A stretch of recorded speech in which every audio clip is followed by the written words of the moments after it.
Hi everyone, I hope you are doing well.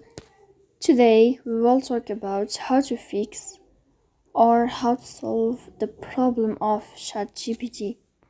You will click on settings, you will enter to apps, default apps, app settings. You will search for ChatGPT app. You will click on first stop and you will click OK. You will enter to storage. You will click on clear cache.